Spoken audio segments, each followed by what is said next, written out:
kita semua. Hai teman-teman, apa kabar pada pagi hari ini?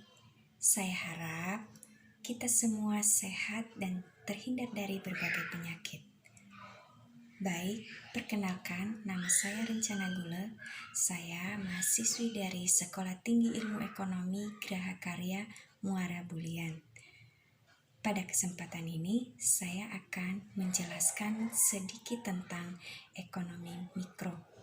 Yang pertama, apa itu ekonomi mikro? Kedua, jenis-jenis utility. Dan yang terakhir, sistem perekonomian. Baik teman-teman, mari kita saksikan berikut ini. Baik teman-teman, kita akan membahas satu persatu. Yang pertama adalah ekonomi mikro. Ekonomi mikro adalah bagian dari ilmu ekonomi yang menganalisis mengenai bagian-bagian kecil dari keseluruhan kegiatan perekonomian. Nah, sekarang kita sudah paham apa itu ekonomi mikro. Yang kedua, jenis-jenis utility. Teman-teman tahu jenis-jenis utility? Jenis-jenis utility terbagi 5 bagian. Yang pertama adalah from utility, yang artinya bertambahnya nilai guna barang atau jasa karena diubah bentuk. Contohnya, kayu jadi papan, papan jadi meja, dan 2. Place utility, artinya bertambahnya nilai guna barang atau jasa karena perpindahan tempat. Contoh, kayu di hutan dipindahkan ke desa dan pasir di pantai dipindahkan ke kota. 3. Time utility adalah bertambahnya nilai guna barang atau jasa karena tepat waktu penggunaannya. Contohnya saja, payung yang dipakai waktu hujan. 4. Service utility, yang artinya bertambahnya nilai guna barang atau jasa karena adanya pelayanan. Contohnya restoran, kantor pos, dan hotel.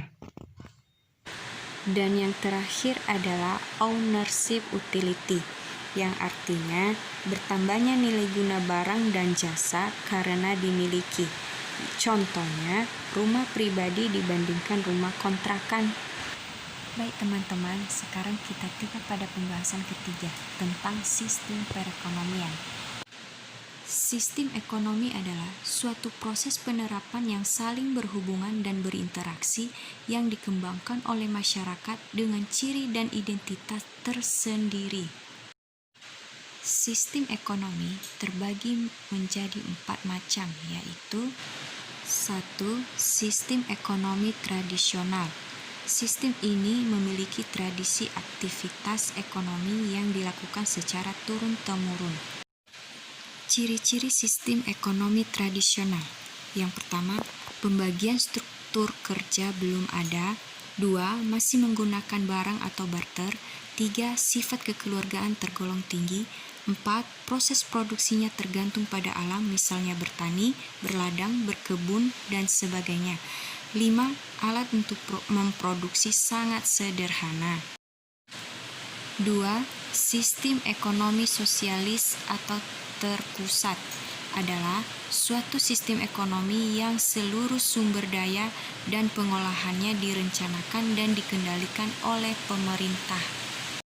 Ciri-ciri sistem ekonomi terpusat yaitu 1. Negara menguasai semua alat produksi. 2. Produksi dilakukan untuk kebutuhan masyarakat. 3. Kegiatan ekonomi direncanakan oleh negara dan diatur pemerintah secara terpusat. 4. Hak milik individu tidak diketahui. 5. Pemerintah mengatur kegiatan produksi, distribusi, dan konsumsi.